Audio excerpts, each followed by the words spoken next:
Hello Fur and the Fan friends, and welcome to this week's episode where we're going to have a lot of fun. We're going to cover how I fixed the little boo-boo that I did a few weeks ago on our outer frame. We're going to show you how we're going to connect our different joints. And we're going to get to gluing on our interior panels onto our glue laminated frames. If you'll recall last time, I didn't put the frame against the trailer to compare it. I just assumed a lot. Bad assumption. If you remember, I accidentally cut out this part of the frame, which left a huge gap down here. So what I had to do to fix that on this side of the frame is I went ahead and I made a new column here. I didn't cut out the notch in this frame here. I went ahead and added this side piece to it, and in the side piece I went ahead and I added a groove right down here. That way this will be connected to our tall column, and the short little piece will be connected, well, it'll sit on top of the deck here, and it'll also be connected through the side. The other thing we're going to do is we're going to put a bolt right through our glue lam into this column, which will cinch the frame up to our main trailer. Now by doing this, we still have the problem on this side of the trailer with this little gap in here. And we're going to go ahead and we're going to fill that in with some plywood, so it'll all be nice and flush here. The other thing to note here is, you see our cross member coming through here?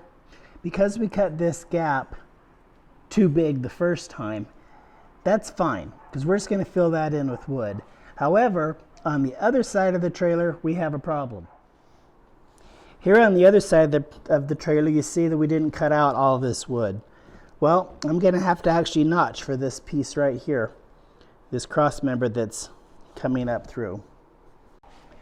One other issue which we needed to solve, which I wasn't going to do it, but I think it looks better, and it's worth losing that inch, whatever it is, inside of the trailer.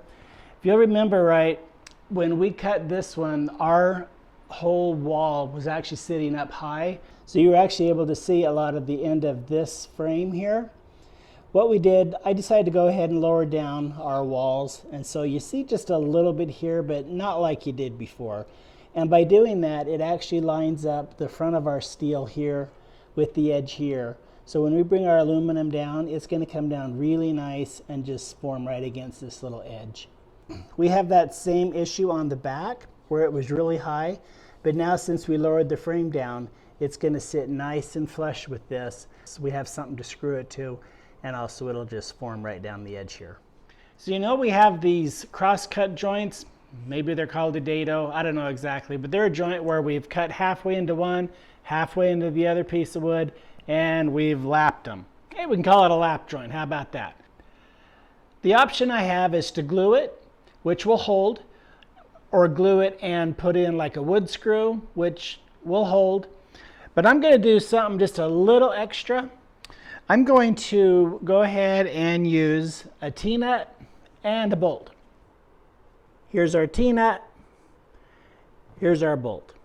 So we're also going to take a paddle blade here, and we're going to countersink our wood just about the same thickness as the head of our bolt. That way it won't stick out when we put our siding on here. So we have our T-nut, place that in the hole, tap it flat.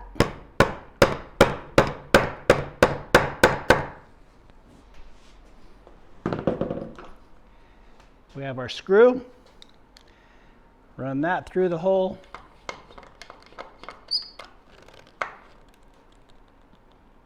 and just cinch that up just taut,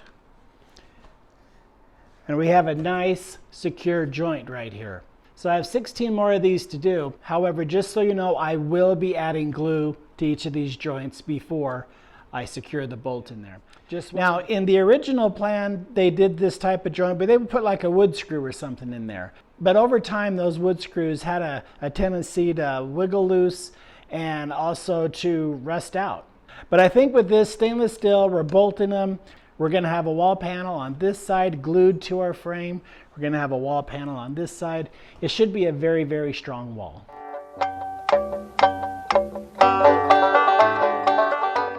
The second joint we're using on our trailer walls is the one that connects our glue laminated frame to our beams and also our columns.